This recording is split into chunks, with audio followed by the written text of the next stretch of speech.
Chapter 20, If I Live to Be 100.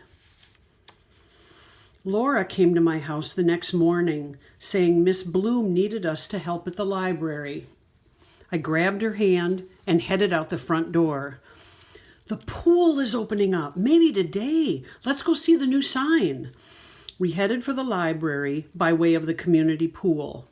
I was talking nonstop about my pool party in 5 more days and how we'd have water balloon races and eat orange snow cones and Emma's special cake and how much I hoped she'd come. But when I saw Jessalyn and Robbie at the pool, I stopped dead still. Jessalyn squinted across the sidewalk at me. My heart sped up when I thought about Robbie's secret I'd blabbed to Frankie, but Frankie was nowhere in sight. Maybe I was safe for now. Jessalyn stood in front of the pool sign with one hand on her hip and her nose wrinkled up. A few kids in bathing suits dry as bone held rolled up towels and elbowed each other. Inside the fence, nobody was splashing, belly flopping, or playing loud radios. What's happening? I asked Jessalyn. Is the pool open? Or do we have to wait until July 4th to swim? We have to wait longer than that. She pointed to the sign that said, "Pool closed until further notice." My stomach tied itself into a knot bigger than those dry towels. Further notice? What does that mean? That's a mistake for sure. We were here yesterday. If it's not open yet, it will be soon. Jessalyn said, just like that busybody Mrs. Simpson told us, it was a lie that the pool would open. Nobody's admitting to putting up that sign yesterday about the pool opening. Maybe it was a trick. Robbie leaned against the fence, staring inside. Your friend Frankie has a mean streak in him. He's the one that pulled a prank. Frankie? I looked up at the new sign. He did it? As a joke. I heard talk just now. Robbie shrugged his shoulders. People said his brother, JT, dared him.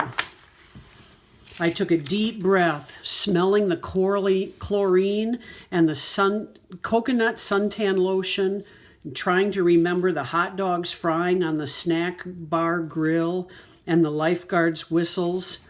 I stood between Jessalyn and Laura with the warm sunshine beating on my neck. You remember last July 4th, I asked Jessalyn, the watermelon race, me and you and Frankie and our cousins at my birthday party, and that cake you and Emma made me, shaped like a cat. Do you remember? They weren't really questions I was asking Jessalyn. I just needed to remember.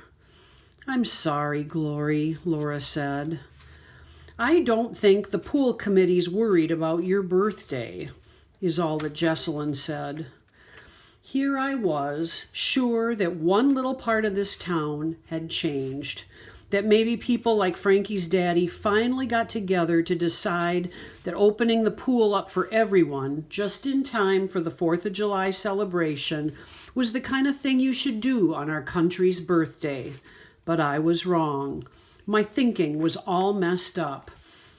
A lot of things are different this summer, Glory, Jessalyn said. The corners of her mouth turned down like maybe she wished it was last summer, including your friend. How could Frankie think that tricking us into believing the pool was open is funny? I asked. Jessalyn